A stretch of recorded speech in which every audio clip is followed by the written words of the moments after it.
Hello, people, and welcome to yet another episode of Christianos Music Reviews.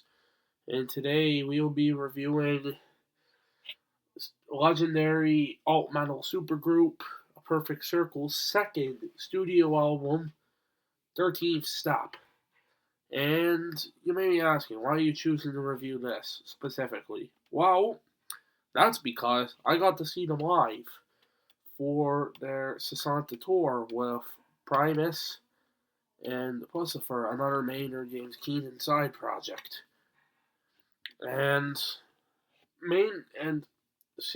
honestly, they were the best band of the three. Perfect Circle was an absolutely fantastic show. Maynard James Keenan's vocals being extremely tight and extremely beautiful to hear live. I would absolutely recommend seeing them if you get the chance, either at Sasanta or if they do their own headlining tour in the future. Go see them if you can. Now, this side project, A Perfect Circle, came about when Maynard wanted to do something different, so he founded the supergroup, A Perfect Circle, with his Tool guitar tech, Billy Howardell, and they decided to make a band.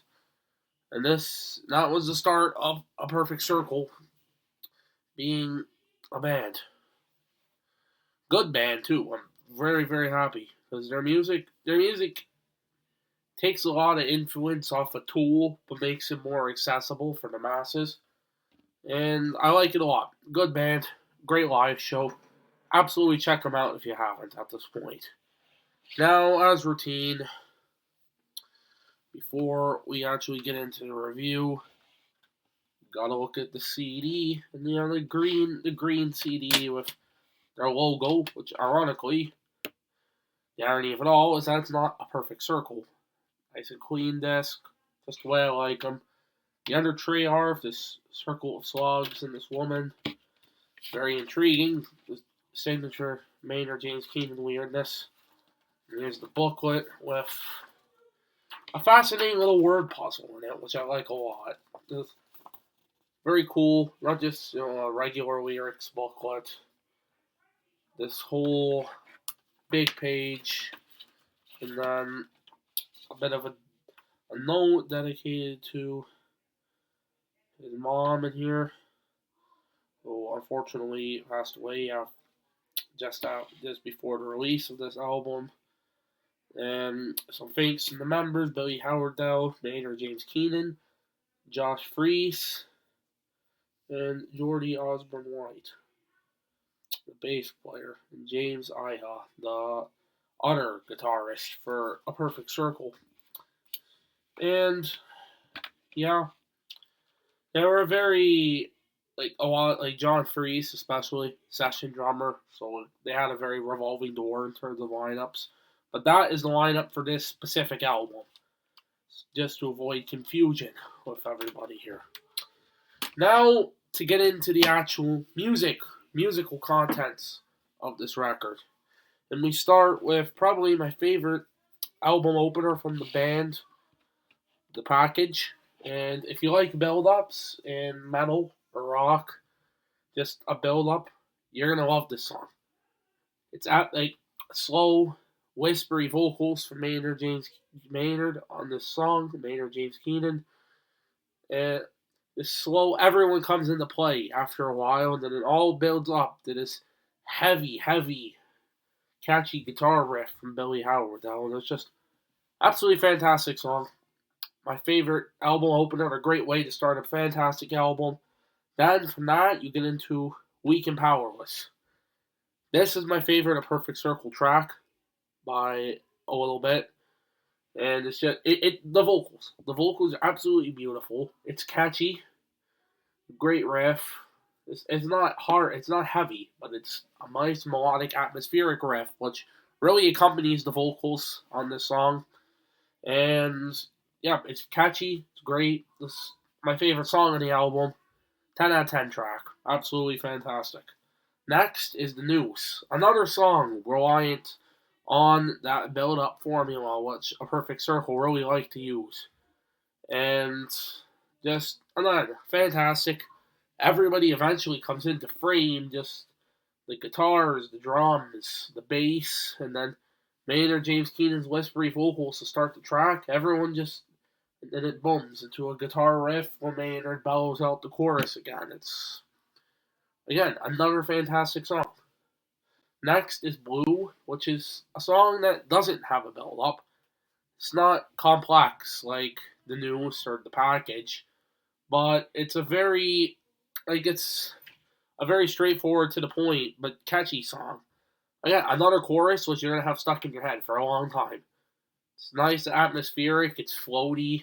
It's another good song. I had the privilege of hearing it live, along with a few other songs off the album, and that made me like the song even more. Great track. Next is Vanishing, which is, it's a good song. I don't mind it, but I think it goes on for 2 minutes too long. Like, there's not a lot interesting going on except for, a nice little bits here and there. Like, as a full song, I'm not gonna listen to it unless I'm listening to the full album. It's a good song, though. I don't mind it, so it doesn't bring down the enjoyment overall. Next is A Stranger, which is a more somber, more sad, slow song, and it's good. Not a good song. And yeah, just mainly whispery vocals, not a lot of heaviness, just whispery and floaty. Like, it feels like you're floating, walking on clouds when you're listening to it. Enjoyable experience, yet again. Next is the big lead single off of this album, The Outsider. This is where the album really goes back up again. Back into the energetic riffs and the bellowing vocals and the great drumming. And this song is absolutely fantastic. And it's catchy, but it's heavy. It's complicated as well. The drums are great. Just the absolutely fantastic drumming by Josh Freese on this album, and this song in particular, just absolutely fantastic. Great track. One of the big standouts off of this album. If I have to highlight just a few songs, this is one of them. Next is our first interlude, Crimes, and it's okay. It's an interlude, so really there's not a whole lot like I can really say about it. It's just, and it's like, it gets floaty, but it's a bit more boring than the other floaty songs like Vanishing and A Stranger. So yeah, it's the first song that slips below an 8 out of 10 on the album. But it's still a good song. It doesn't taper the enjoyment of the album. Every song on this album's pretty good. Next is a cover from American space rock / grunge band Failure. And that song is The Nurse Who Loved Me. And Maynard does a great song. And a great job emulating the original song, but with his very melodramatic, somber vocals on the song, with some nice effects as well on the song, some nice synths even. It's a good song. I like it. Again, with me and covers, it's like I'm always gonna prefer the original, but this is a good attempt. I like this cover.